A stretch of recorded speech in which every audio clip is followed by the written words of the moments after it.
Meus amados, com o Pai do Senhor, sejam bem-vindos à nossa sexta videoaula das nossas lições de jovens, onde hoje estaremos estudando sobre o anseio da alma por Deus. Estamos, durante esse trimestre, estudando encorajamento, instrução e conselho, alcance de uma vida cristã feliz com os ensinos dos Salmos. O nosso texto principal, Salmo 42, versículo 1. Como o servo brama pelas correntes das águas, assim suspira minha alma por ti, ó Deus. Resumo da lição: a nossa alma suspira por Deus. Sua presença traz sentido à nossa vida. Não podemos viver sequer um dia sem o Senhor. É fato, isto é realidade.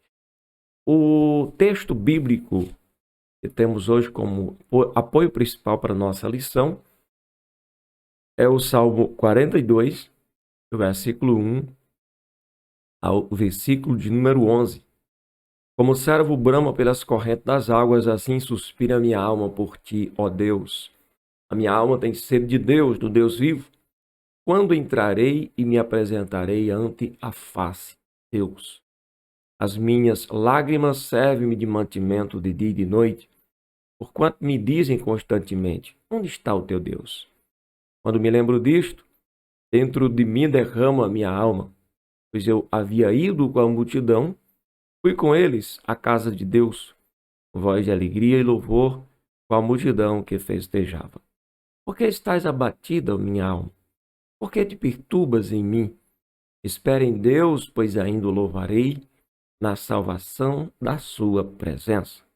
Ó meu Deus, dentro de mim a minha alma está abatida, portanto, lembro-me de ti desde a terra do Jordão, desde o Hermon, desde o pequeno monte.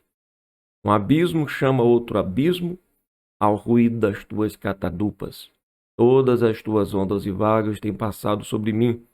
Contudo, o Senhor mandará de dia a sua misericórdia e de noite a sua canção estará comigo. A oração ao Deus da minha vida. Direi a Deus, a minha rocha: por que te esqueceste de mim? Porque ando angustiado por causa da opressão do inimigo. Como com ferida mortal em meus ossos, me afrontam os meus adversários. Quando todo dia me dizem: onde está o teu Deus? Por que estás abatida, ó minha alma? Por que te perturba dentro de mim? Espera em Deus, pois ainda o louvarei. Ele é a salvação da minha face e o meu Deus. Introdução. O estudo do Salmo 42 traz lições preciosas para a vida espiritual. Nele veremos que passar pela juventude desejando a presença de Deus é uma bênção. Isso não significa que as dores da alma não serão sentidas, mas que, uma vez na presença de Deus, a nossa alma é preenchida e estaremos prontos para vencer os desafios que a vida nos impõe. Aprenderemos, portanto, que a nossa profundidade devocional determinará a qualidade do nosso futuro. Isso é muito importante. Primeiro tópico: a alma que suspira por Deus. O Salmo 42 introduz o livro 2 de Salmos. Ele forma uma unidade com o Salmo 43. Trata-se de uma canção escrita pelos filhos de Corá, uma família de levitas. Esses levitas que sabiam bem a respeito da importância da adoração no templo. Por isso, a canção do Salmo 42 e também o 43 expressa o desejo do levita em retornar ao templo para adorar a Deus. O cantor lamenta as circunstâncias da vida que o impedem de participar do culto no templo. Nesta lição, priorizaremos a exposição do Salmo 42. A alma anseia por Deus. O cantor usa a imagem da corça que anseia pelas águas a fim de mostrar o quanto ele anseia pela presença de Deus. Em seu comentário bíblico, Matthew Henry escreve: comparecer diante de Deus é, ao mesmo tempo, o desejo dos justos e o terror dos hipócritas. Essa citação capta exatamente o desejo do justo em estar diante da face de Deus por intermédio do culto público. Mas, quando isso não acontece por causa de uma circunstância impeditiva, sua alma chora e se abate. O justo sente prazer em estar diante de Deus. Nesse sentido, o início do Salmo 42 revela a privação do cantor em cultuar a Deus no templo e sua preocupação em encontrar uma fonte que alivie a sua sede. Essa imagem revela que não há alívio para a alma do jovem sem a presença de Deus. Quando teremos a nossa alma saciada? Quando estaremos, ou quando estivermos, ou quando estamos na presença de Deus. Aí sim, temos a nossa alma saciada, aliviada, fortalecida, consolada, enfim, nossa alma se enche de alegria e de gozo quando estamos diante do Todo-Poderoso Deus. A capacidade da memória, uma faculdade da alma, nosso terceiro subtópico.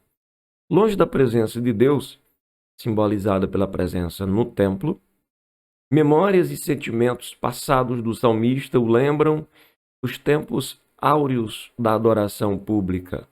Entretanto, essas lembranças aprofundam o desânimo de sua alma ao ponto de ele indagá-la. Por que se perturba dentro de mim? Note que as lembranças têm a capacidade de aprofundar uma dor ou a consequência de uma experiência negativa. Mas, ao mesmo tempo, elas têm a capacidade de renovar a esperança.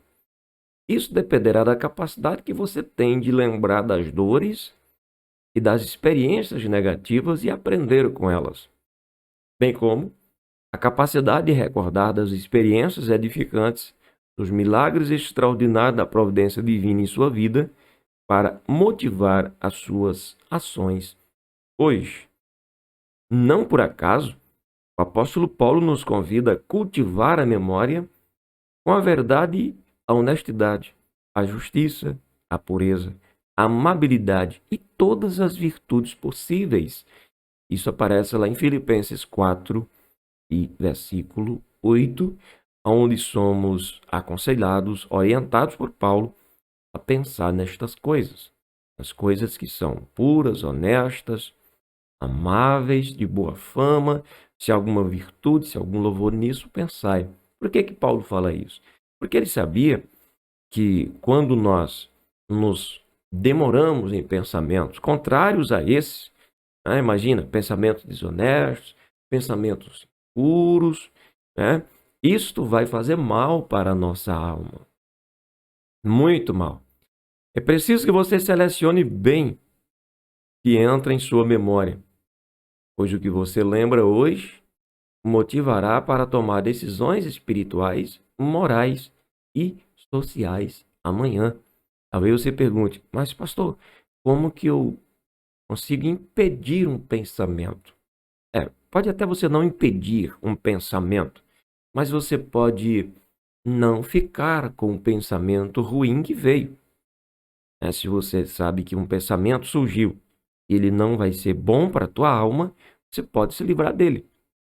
Como diz o determinado instrutor da palavra de Deus, você não pode impedir que os pássaros voem sobre a sua cabeça, mas você pode impedir de que eles façam ninhos.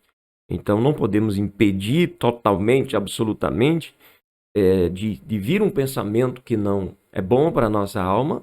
Não podemos impedir, mas podemos impedir de que eles fiquem nos torturando por dentro. Tópico 2. A alma que se encontra abatida. Não é pecado a alma estar abatida. O versículo 6 diz assim: ó Deus, dentro de mim a minha alma está abatida. Muitos servos do Senhor, ao longo da história, tiveram momentos de angústia na caminhada cristã. O próprio Jesus se angustiou profundamente. Há uma galeria de heróis da fé que comprova isso.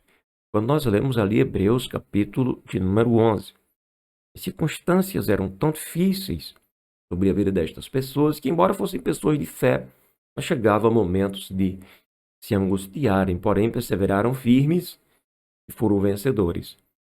O versículo 6 deste salmo revela que uma experiência negativa pode introduzir em nossa alma um estado de angústia. Por exemplo, trazendo para os dias atuais, imagina você fez ali um teste, fez ali uma prova, você fez ali um vestibular e é algo para você muito importante, porém você não foi aprovado. Pode entristecer a alma. Alguém, como estamos falando aqui, principalmente para jovens, né? É uma revista dedicada para a mocidade, para os jovens. E jovens, muitos deles já estão num relacionamento com alguém. E o término de um namoro, o término de um relacionamento desse tipo, pode trazer também um sentimento de abatimento sobre a alma do jovem, né, que paralisa a sua vida espiritual, prejudica, atinge, né? Experiências que trazem o sentimento de fracasso, têm o potencial de aprisionar você por dentro. Porém, o Senhor é poderoso para livrar você destes sentimentos que lhe prejudicam. Aí a grande importância de estarmos sempre na presença de Deus. Todas essas coisas podem trazer uma angústia, uma dor, mas não é obrigado você ficar doído o tempo todo. Você entra na presença de Deus, busca a face do Senhor, e Ele renova a tua alma, cura a sua alma, tira a sua alma dessa dor terrível, dores que muitas vezes são insuportáveis. Segundo a natureza traz lições de Deus. A expressão, portanto, traduz uma mudança de atenção no salmista. Nesse versículo 6, duas expressões que destacam: terra do Jordão e Hermon. Além do desconhecido Monte Mizar, o salmista se encontra nessa região, provavelmente ao norte do Mar da Galileia. Embora ele esteja longe de Jerusalém, ele está num local que historicamente sempre revelou as grandezas de Deus. A partir dessa imagem, o saudoso pastor norte-americano George Wood escreveu: encontramos-nos na terra do Jordão, ponto mais baixo da terra. Esse lugar é tão baixo, devemos nos lembrar do ponto mais alto. O Hermon, que aparece no versículo 6. Dias melhores virão. A vida é feita de altos e baixos. Assim, a natureza nos traz lições belíssimas de que ela não é fruto de um caos, de uma desordem.